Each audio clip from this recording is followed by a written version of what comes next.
Good afternoon, everyone. Better. Thank you. Welcome back. We would like to invite you to the third panel discussion with our speakers who will share more of topic. It's called PPA auction, hedging instrument in market. Our moderator in this panel will be Matias Gallego from Optimize Energy. Matias, please, all yours. Big applause for him, of course. This panel are like a football team, so maybe I can help Matias to introduce the rest of them. For example, Silvia Escudero Santos, Senior PPA-Originator Southwest Europe from StarCraft. Silvia, join us to the stage. Welcome. Martina de Luca, Senior Originator from Shell. Martina, hello. Judith Núñez Salgado, Head Iberian Market from Mytilineos and ASEALEN Hon.Member. Where is she?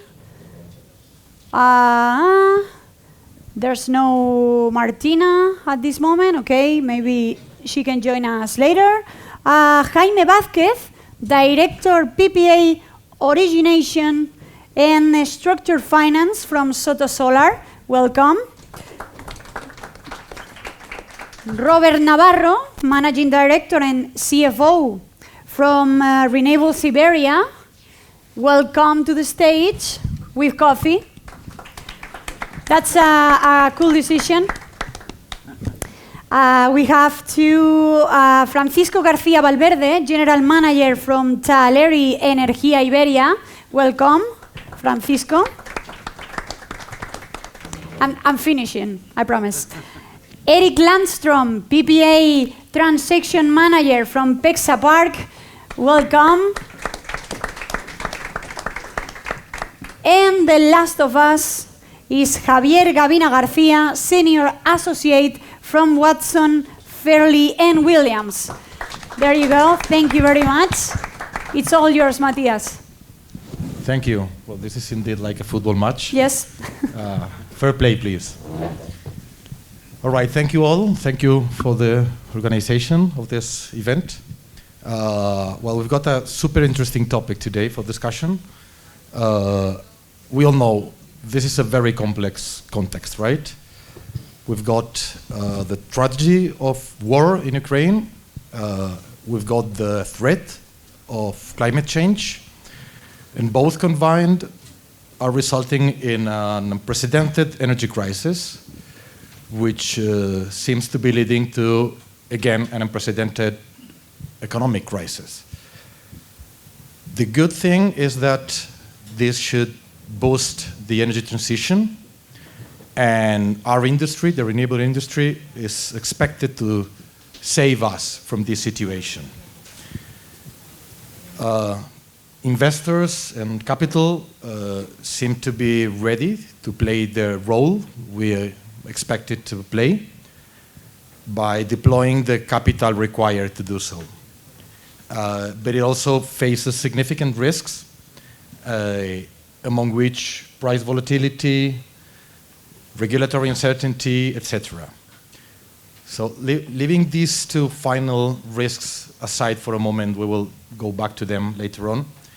I would like to ask two experts here in the M&A activities whether the M&A sector will keep up with the challenges that we are facing, and what are the risks that investors see permanently in this situation, in this moment.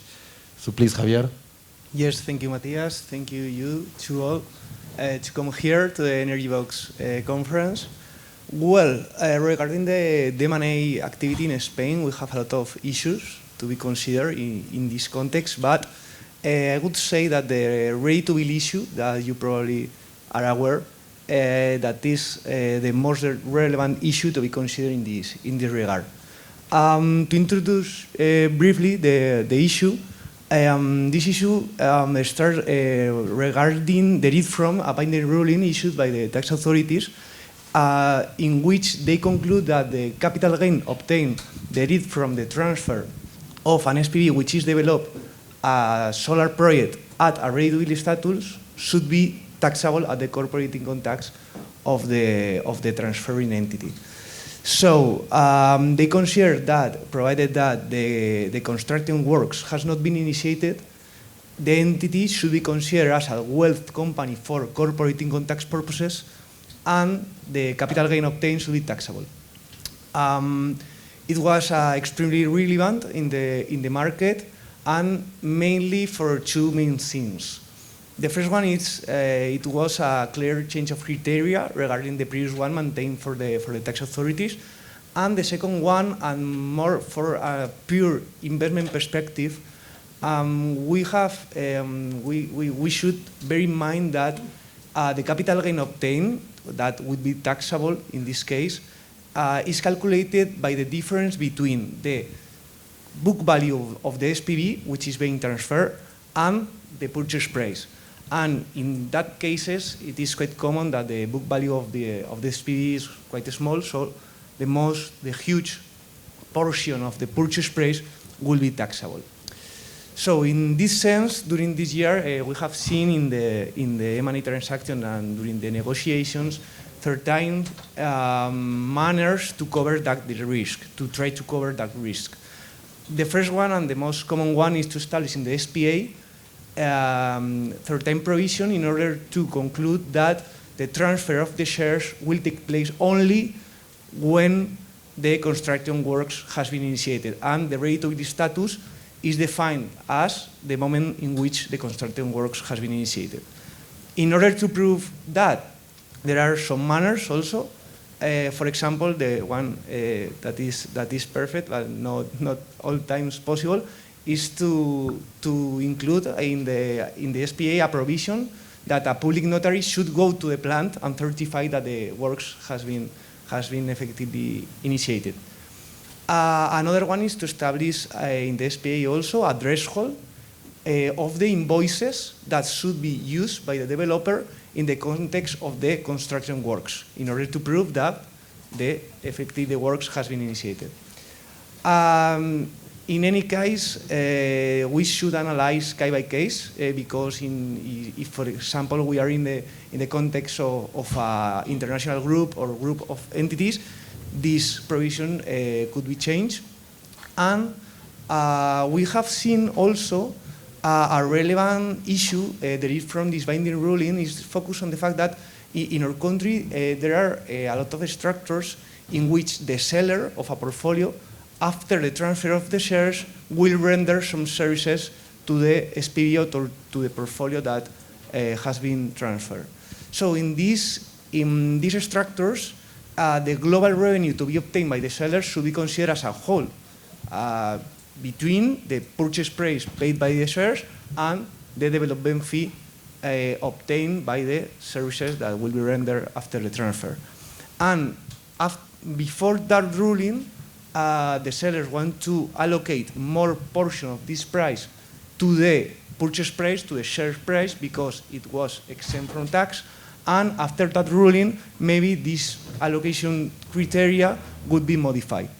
Of course, we don't have, we are not aware regarding any tax audit that has been initiated regarding this issue, but I think this is a complete matter of negotiation, because the sellers want to include the provision in order to ensure the application of this exemption, and on the other hand, the purchaser wants to not be obliged to this provision after they acquiring the shares.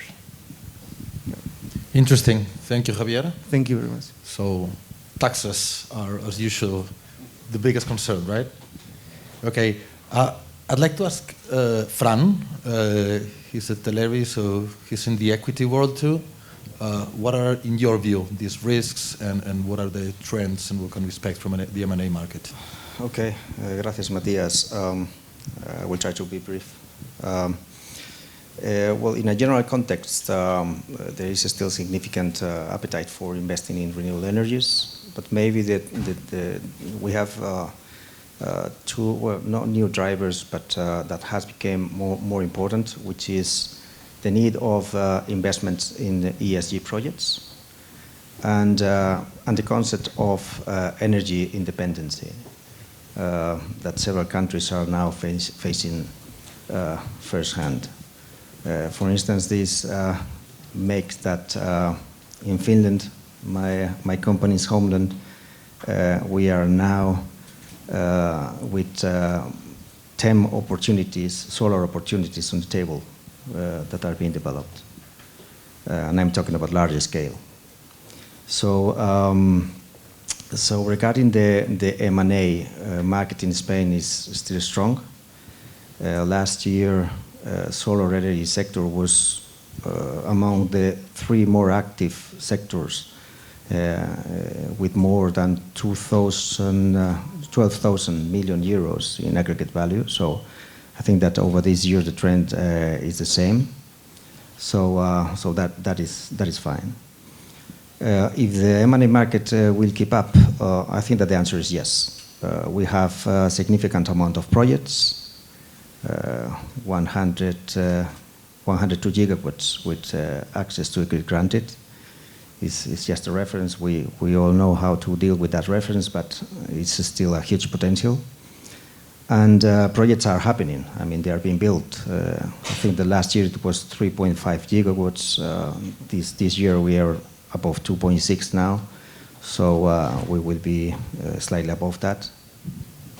So, it will continue, of course. But the matter, I think that the question is how. Right now, there are some factors that are boosting the market. High electricity prices is the most important. Some other factors are compressing the market. We have the interest rates increasing. We have a high inflation scenario, and not knowing for how long. We have the forwards going down. But all in, we have still decent returns, so fine. From an investor's angle, I think that we are in a transition phase. For a long-term investor like us, it's quite difficult to have strong opinions. There is a lot of question marks. Forecasts has become more important than ever, I would say. Mainly we've talked about capture prices. So that makes us to be very careful with our strategy. Over the last couple of years, in our case, we have been setting vehicles for assuming, for instance, development risk, trying to get into projects in early stages, more than for capturing value. It's because at the end of the day, they are priced at ready to build. It's more for locking projects for our funds. So as a trend, what we are seeing in the market is that there are still mid-stage developed projects. Maybe because that high energy prices, the developers are motivated to put them in the market. It's a good moment for them. We have seen in some of the projects that it is still a seller's market. So we find that that, for instance, developers are not granting exclusivity and taking a couple of bidders or 3 until the end of the process, which is quite challenging for us, for instance, to expend money in DDs without exclusivity. We are seeing as well significant portfolios of projects that are targeting the capacity tenders. Well, I think that this is a different world in terms of relationship with the developers. Developers are looking for bond capacity from the investors. I think that we have to be there, at least until we see the output of the first tender, how the criteria are going to manage.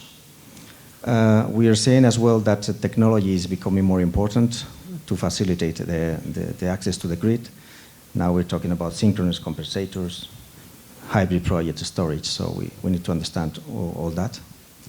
And well, as a conclusion, I would say that these new scenarios are bringing the need of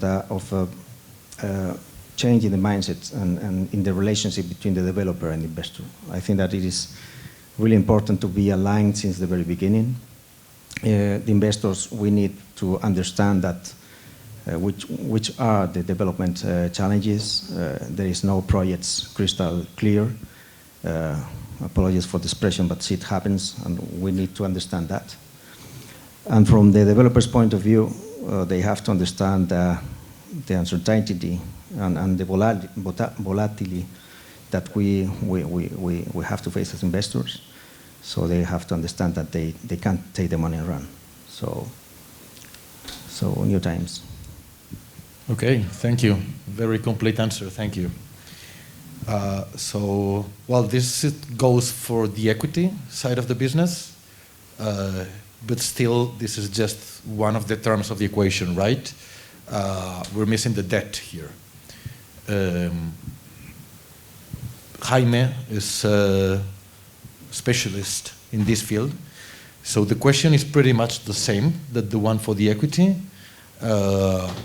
What will be the appetite of the lenders in financing this transition, and what may eventually prevent them from doing so? Well, thank you very much to the organizers and to this very large panel for the opportunity of speaking here. I mean, very briefly, I think there is a lot of available debt. In fact, we come from I mean, it's definitely a changing world. It's nothing is stable anymore. But we have just gone through a scenario where cash was available, injected almost artificially into the economy with negative interest rates, and just to make sure that the productive economy could recover from COVID and associated issues. Now that's changing. Now the interest rates are starting to rise. I think historically we are still at very low levels. Obviously, nobody knows what's going to happen in the next 5-10 years, but short term we are still at levels that are, I think, quite manageable from an interest point of view and from basically from the terms from the banks. So I think money is available. What I would slightly disagree in terms of projects availability. Yes, there are projects being installed, but I would think, or I would say, that most of these projects had initiated. Obviously, there's a development time frame. Most of these projects had permits underway and definitely a connection before all this regulation overhaul that we've suffered. New projects coming online, I think, are scarce, are becoming new projects obviously eligible for, we'll talk later about PPAs, but for financing, new projects that need to be structured, they are more and more scarce, and that's the reason why they are very valuable. And I think that's why also these, although projects in general are scarce, there's a lot of, well, many of them available for M&A, because developers realize that those few projects that they have succeeded in getting the permits and getting the connection are very valuable in the market. The price levels are crazy compared to what they were 1, 2, 3 years ago. So that's why there's a lot of activity in the M&A, but that's driven not because there's a lot of projects, but I would say rather because there are fewer projects, which obviously offer and demand means that these projects are far more valuable, and obviously there's an opportunity there. So what difficulties can banks and financial institutions find in financing projects? Obviously, the quality of the projects, how mature they are, how visible they are. They obviously they have to have all the permits in place. There's also new actors coming online. It's no longer just banks. There's also a lot of investment funds, a lot of institutional investors, etc., providing interesting financing, alternative financing. Sometimes at higher rates, but also with higher leverage. which obviously you have to make the numbers and see if that works or not for a project. So there's a lot more options right now, and I think there's a lot of availability of funds to finance projects. It's true that depends also, depends on, as we mentioned, the maturity and the quality of the project. It also depends on the size. We are finding that large projects are easier to finance, whereas smaller projects, because of obviously banks have, as anyone else, have limited resources, so they obviously prefer to choose the larger projects if possible, because obviously there are upfront fees, and basically the volume of the business is obviously much better if you just finance a few large projects. But I think the financing of the debt financing of a project is right now, in general terms, not difficult. It's basically focusing on the project where I think is right now. Well, the project and the permits associated where we are finding the most difficulties here, obviously because of administration delays, because of connection, because of the coming capacity auction that should have happened within 10 months from July last year. Obviously that's not happening. Now we know it's going to come in cascading, so it's going to be a few nodes, or I don't know how many nodes first, then next. There's a lot of uncertainty about that, and obviously that is meaning that a lot of projects are just pending on this transition, which is very well intended from the government point of view, but the execution, I think, is taking too long, and doesn't give the visibility and the certainty that all developers need. And I'll stop there because I want to be brief. It's a very large panel. It's okay, thank you. Well, it's remarkable that you didn't mention, neither Fran mentioned, lack of PPAs as an obstacle, right? Whereas 2 years ago, that was really, the needle in the haystack. Apparently, we do have PPAs. My question now is whether these PPAs are still a strong requirement to raise debt, and whether it is still convenient, considering the different offers, the different term sheets you would get from lenders when you want to raise that debt, if you have a PPA or if you don't. So is it still convenient to sign a PPA considering the rising interest rates, credit risk, and all the stuff that we will touch base on later on? Is it still needed, and is it still convenient to sign a PPA and go raise debt? I'll send this question to Robert. Maybe you have a view on that. Well, for me, the PPA is an instrument which could be comparable to the CFD auction. So at the end, what is giving you is a warranty of the price. Of course, I'm simplifying things because a PPA can be much more complex with a cap, a floor, and certain conditions. But let's say that it is mitigating or even absolutely reducing the price risk in exchange of, obviously, the fact that you will not get higher prices if this happens the case. So if, for instance, someone was signing a PPA of a normal level 2 years ago, now is losing an incredible amount of money considering the prices that we have right now in the pool market. But in terms of financing, what is important is to take into account the always positive proportionality between risk and yield, or risk and profitability. So if you sign a PPA, if you want to sign a PPA with a company which is absolutely, let's say, solid, so you are having a very low collection risk or debt risk, you will have to accept that the profitability of your project will be lower because you have very low risk. You want to go to market, of course, your profitability or your potential profitability will be higher. In terms of financing, depend on how the corporation is going to be financed. For instance, in our case, in RWE, we are financing all the projects in Spain, in most of the countries, from our equity. So it is our decision to choose between taking or not taking this risk.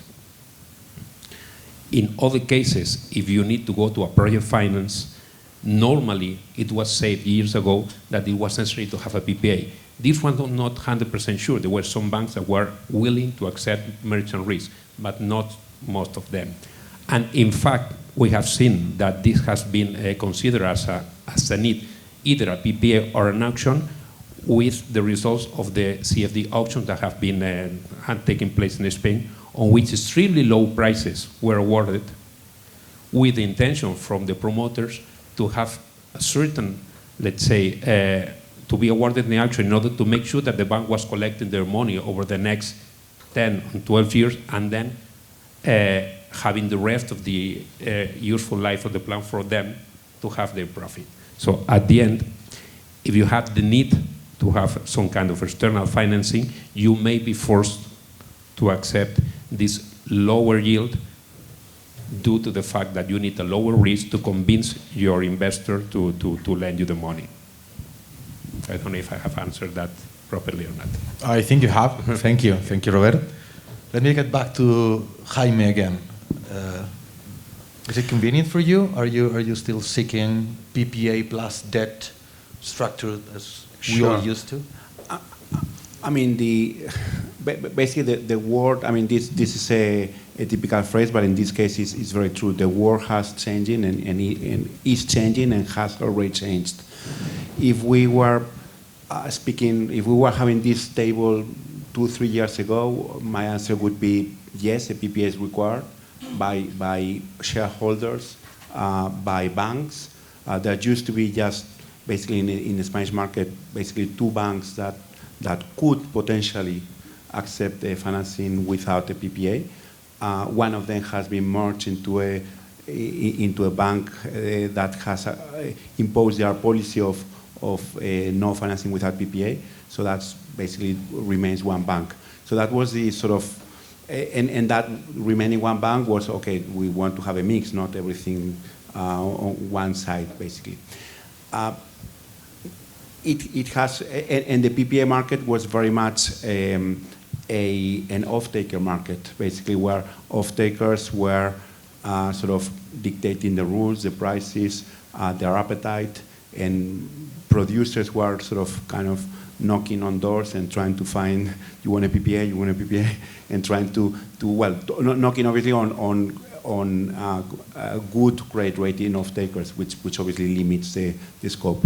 Now, a lot of that has changed, not everything, but a lot of that has changed. First, now it's the PPA market is a developer or a seller market now, largely driven by the very high prices in the market, obviously.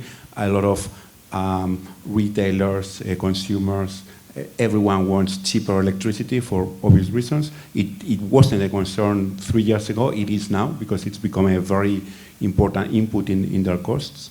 So obviously now there are many small and large off-takers all scrambling to get cheaper PPAs. Some of them are bankable, some of them are not, but there's a lot of interest. And connecting with what I was saying before, there are few projects without structuring, so basically available for a PPA potentially. And those projects have a lot more options now. They can have a PPA. They also have the auctions that have been resulted in low pricing, because it's not so much comparable because of credit rating of the government, because of flexibility, no need for lawyers to draft lengthy projects to negotiate eternally, etc., etc. For many reasons, it's lower price, but that's another option. Another option also is to go into the futures market and enter into one of these projects. Long term, there's not so much liquidity, but shorter terms you can start hedging your positions in a way. And clearly the last option is going fully merchant, which right now, as we were saying, yes, it has a lot more risk, a lot more variability, a lot more chances of not confirming what you expected, and obviously that can happen. But the difference is so high that even if you simulate, I mean, obviously depending on your inputs, but it tends to be that if you simulate a pessimistic scenario fully merchant, it usually gives you better returns than a PPA financing. So from that point of view, I think the equity investors are very much tempted to go fully merchant, considering that debt financing is also available. It's available from not only this bank that obviously remains, but also other banks are now opening to this scenario. Even large traditional banks, when you talk to them, some of them still say, no, we require PPA for financing, but we're starting to open, to look at the option, because we know that we are kind of falling out of game. We're falling behind, and that clearly, I mean, I think all banks in Spain and European banks are starting to study this option, even if some of them don't still offer. But there are banks, there are financial institutions, there are investment funds. So financing for fully merchant is available. So that means PPA is no longer required. It doesn't mean also it's the end of the PPAs. The PPAs remain a very useful instrument to hedge your position. Maybe, who knows, maybe in 1 year the price has dropped to 20, and people who have closed now a PPA at 3 times that value now are laughing. But I mean, advisors here in the room tell us that that's unlikely to happen.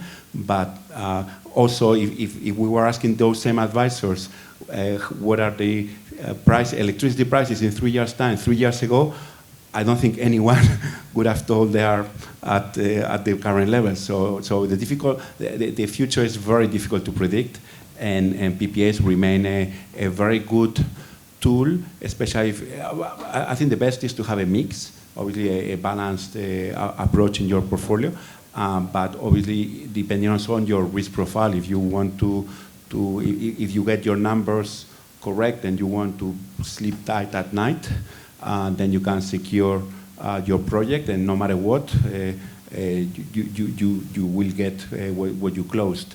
But if you are more open to, okay, I want to maybe have this Russian mountain, well, in Spanish we say Russian mountain, which makes a lot of roller coaster, yeah, but the Russian mountain makes a lot of sense because it's caused largely by Russia in this case. So if you enjoy the roller coaster ride, you're obviously, I'd say, a very good option, and most likely, you will be better off, but no assurances there, obviously. Okay. Well, I like this idea of having options, right, in terms of managing risk and in terms of accessing debt. In line with this, you seem to be saying that because there's those many options, there is liquidity for the PPA. So I would like to ask Martina here, do you see enough liquidity in the PPA market, not only now or tomorrow, but in the mid and long run? And what other options are there beside the mainstream one, which is the plain vanilla PPA? Okay. Thank you, and thank you to the organizers for the invitation. Very happy to be part of the football team. Yes, long term, I think definitely there is enough liquidity for PPAs. We are obviously going through unprecedented times at the moment, and there is some limited liquidity caused mostly by the very expensive margin call requirements that we see on exchanges, and how the market participants weather that in the next year or two is going to be quite important. The European Commission obviously is looking at this issue because it's quite important to have a liquid functioning power market. But very much it has to be a temporary issue unless we are doing away with the power markets totally. So I am hopeful that middle to long term there is a liquid PPA market. And in terms of off-takers, much like investors, we're all different. So why an off-taker looks for a PPA and what sort of PPA they look for is driven by different reasons, different requirements, and much like with equity investors, different attitudes towards risk. So what I definitely perceive is happening is that there's been an evolution, as is necessary in the market, from the fix it and forget it model that everyone was used to in the CFD age to actually we have a business here. This needs to be managed more like we actually have a revenue line to worry about. So what does that mean? I think we still do see demand for long-term fixed price PPAs or long-term coverage in PPAs. We of course feel that we're a good participant for that given our credit strength and our balance sheet. That's where we hope to bring value. But equally, we're very happy with looking at shorter term structures. We've seen that some investors are already looking at debt, which is more of a mini perm structure or a term structure rather than a long-term project finance, which means their PPA potentially doesn't need to be as long. Or we've seen investors looking at more optimized structures which have some embedded merchant element, so the use of floors, for example. And our view is to be there for all of that. So we aim to have a liquid portfolio and to be in the market and to offer structures right along the chain as the market evolves. But we do see that the investors that are able to be more sophisticated and manage their revenues more closely probably have an advantage in times like this, because you need to be adaptable and change your strategy quite quickly and adapt also to the kind of debt you can get, to the kind of returns you may be required to have in a higher interest rate environment, etc. So the liquidity, I think, will be there. The off-takers will be there. But the product offering will be much more diverse. And as has always been the case in renewables, everyone adapts to each other and adapts to the market in the end. Right, thank you. Thank you, Martina. Eric, what's your view on that? Yeah, no, I can only agree with what Martina said, and also maybe connecting back on what Jaime said earlier. If anybody tells you that they know what future prices are, they're likely lying, or at least they don't really know what they're talking about. If I knew what prices were in a year, I wouldn't be here. I would be at a desert island sipping a margarita. So I think it's important to just look at where prices are right now. And prices are high. And we should remember the old adage, sell high, buy low. And now you should sell. You should lock in your prices, and in a few years you should look really good. That's my view. There is liquidity in the market. Some of the liquidity comes from this panel, this all-star football team up here. There are several others that are also providing liquidity. Now, not all of the off-takers can provide, direct liquidity. Some need to back it with corporates, but there's a lot of demand from corporates to buy electricity, so there's a lot of liquidity in the market. I would say it's much easier actually today to find a good, let's say, pay-as-produced PPA than it was a year and a half ago when prices were low, because at that point you could lock in prices, but they would not finance your project. So today is much easier. Now, a lot of people then talk about maybe there's some value destruction. Maybe you're locking in this PPA and you're not getting the type of value that you could get from a merchant strategy.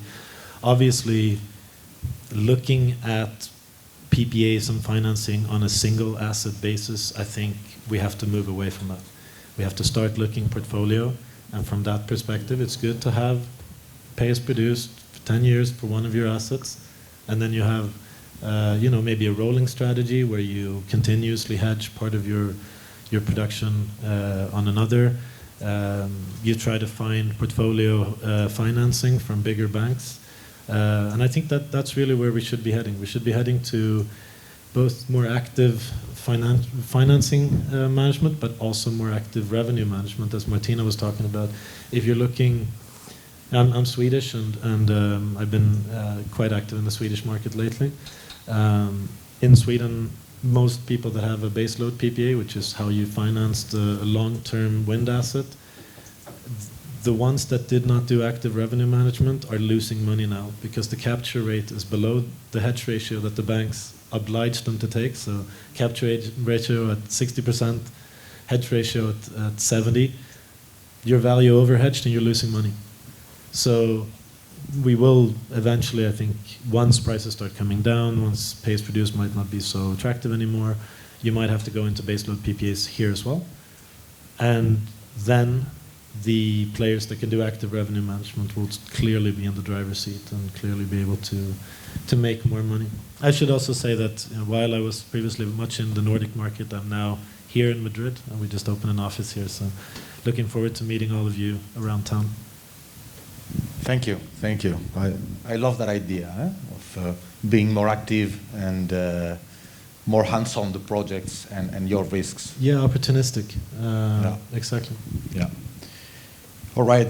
You mentioned, so did you too, Martina, the corporates, right? They're part of the equation too. Either if you sign your PPA hedging instrument, whatever it is, directly with them, or through an off-taker, which is in the middle, like structuring the whole thing. Well, the economy is struggling, the industry is struggling this situation.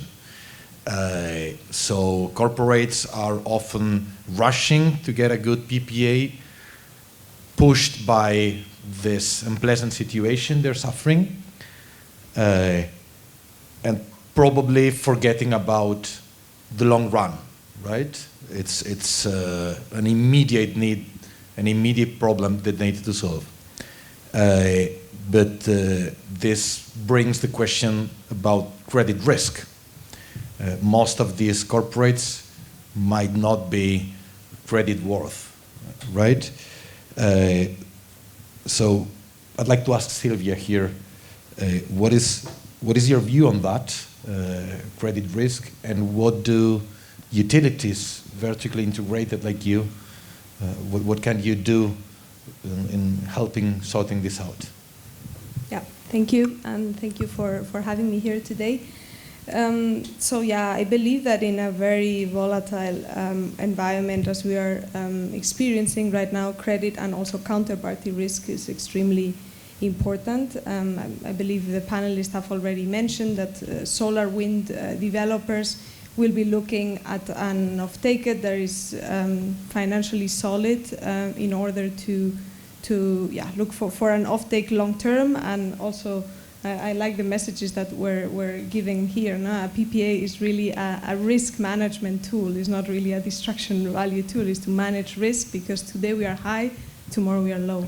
So that's what they are looking for. And of course, if there is a bank behind project finance, then the credit worthiness of the off-taker will be key. And I believe many utilities, including us in Statkraft, are in a very strong position to offer that and really unlock the best financing conditions from banks.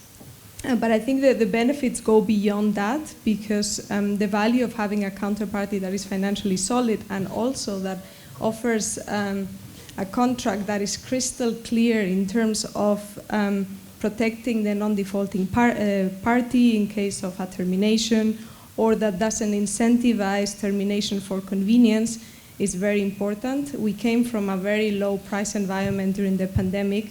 We are now in a very high price environment, and I believe these moments are those that really test the boundaries of a contract. And I think everyone in the market has learned and tested where these are, has learned from this process, and also has seen which counterparties are here for the long term and are fair and want to preserve their reputation because they have either a very large pipeline or are there really to stay.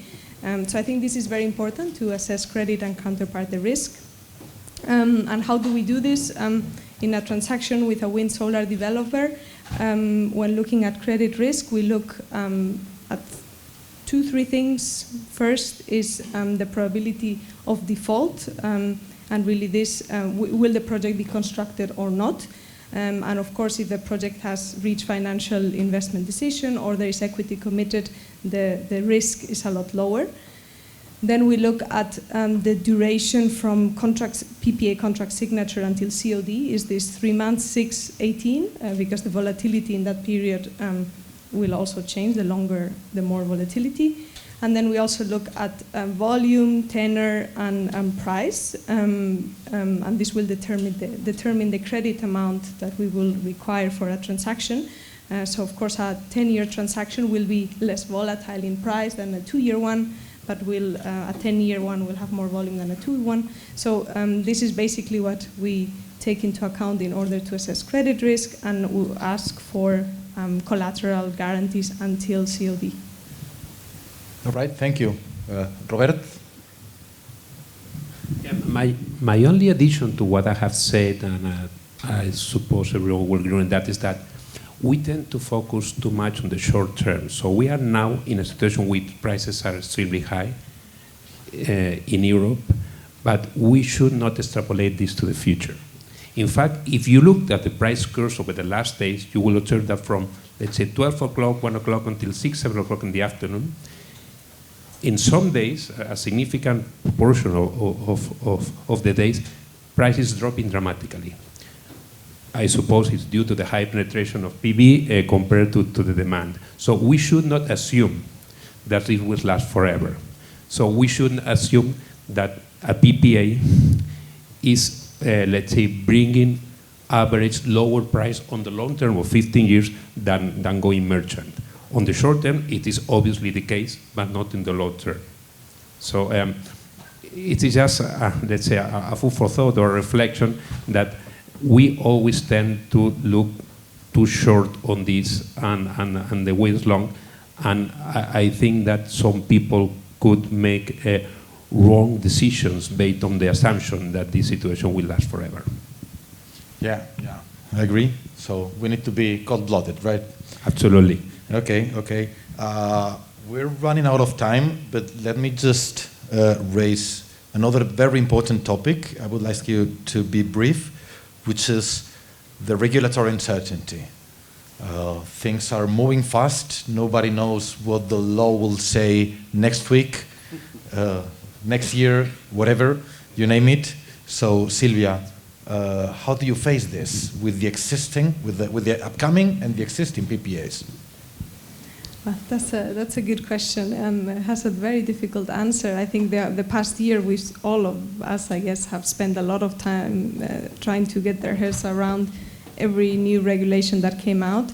I think in Spain, to look at the positive side, we've had so many regulatory changes that I feel like now we have a little bit of stability for a few months, which already allows us to operate, because of course every time a new regulation was coming, there was a bit of a freeze in the market for 4, 5, 6 weeks, because everyone wants to know the games of the rule. I think now we know that they are going to last for a few months, so at least we can play with those, the clawback, the price cap, etc. Some of the regulations have brought some bad things, but also some good things. For example, actually the gas cap that we have in the market now, because we are exporting so much to France, we have really high capture rates of wind, because in hours where there's a lot of wind production, we are exporting. So actually some good consequences of it. But of course, in a contract negotiation, it's extremely tough. The only thing I can think of is, of course, the change in law clause that we all have, and that in some situations might have to be used if, of course, the whole market design of the way prices are formed changes. I guess we'll all be very busy and contracting a lot of lawyers to renegotiate contracts, but let's see how this goes. Thank you. Eric. Yeah, really not much to add. I think when the first clawback tax was introduced, I was on my way to Italy, and it completely destroyed my weekend.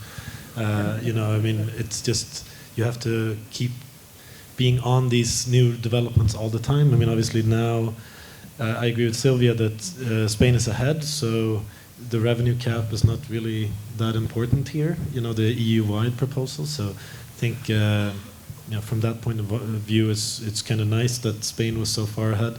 But I still think that regulatory uncertainty is one of the key blockers in Spain, and it's something that is really preventing further development, not only on the permitting side, also on the battery side. There needs to be faster movement on different revenue streams on the battery side. Also hydrogen. I think there's so much that could be done better on the permitting side. I should also just reconnect here with Robert, because he made a really good point, and I think there's an old adage as well in markets: the best remedy for high prices is high prices, and the best remedy for low prices are low prices. When you're at a high price environment, prices are going to come down. We have to remember that everything is cyclical, and we're so convinced that what's happening right now is going to happen forever, and it's not the case. And I think that's my only way of forecasting. Thank you. Thank you very much. I don't think we have time for questions, right? We do? Okay, so one question from the audience. Yeah, go ahead. Eric already touched on it, base load versus base-produced PPAs. How do the other panelists see that? Where's the Spanish market going? Where's the what? The Spanish market going base load vs pay-as-produced. Yeah, thank you for the question. I think also you could probably ask the other off-takers here, but the current market is such that you can finance a project based on pay-as-produced. There is pay-as-produced available. There's also fixed hourly profile available. Perhaps that's even, that's another structure that's very pay-as-produced-like, let's say. Currently, I don't really see the need for moving towards baseload unless you know what you're doing. Cannibalization is going to be an issue. Once cannibalization hits, you're going to have to watch your hedge ratio. Because if cannibalization hits and you see capture rates falling below your hedge ratio, again, you are going to be heavily exposed and you're going to be losing money. So if you're going to go into a baseload contract, make sure that you understand the risk that you're taking. Make sure that you have access to short-term trading in some capacity, either in-house or through some third party or through your off-taker. And you know that you can continuously monitor your position. Obviously, Pexa Park has such a tool, and we have such a department that can help you. So, I mean, happy for you to get in touch. But yeah, that would be my sense, and I'm sure Silvia or Martina has something to say as well.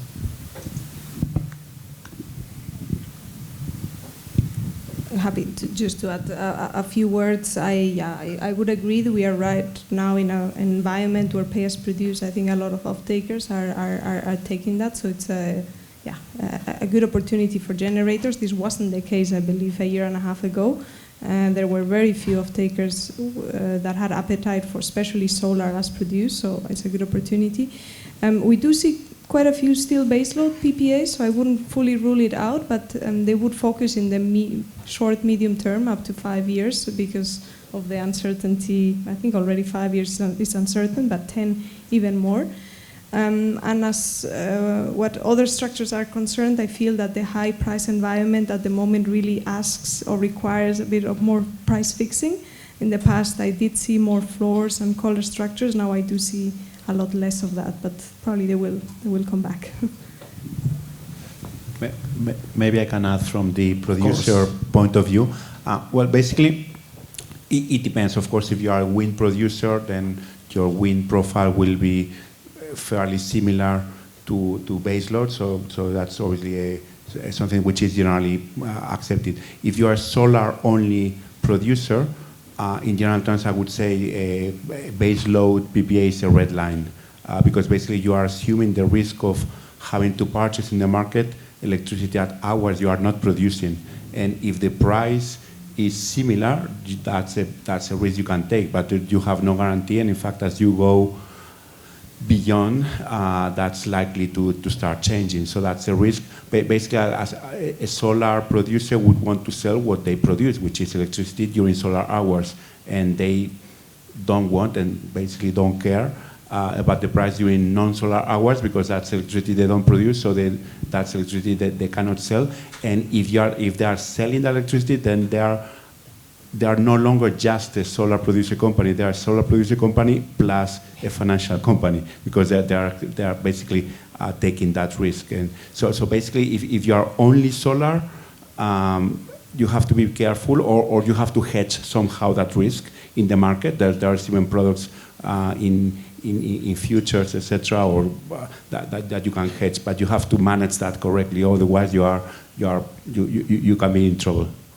I think just to connect there, yes, but I think that's where we're going to have to go. Once the prices come down and pay-as-produced no longer becomes an attractive option, you're going to have to be able to manage risk quite.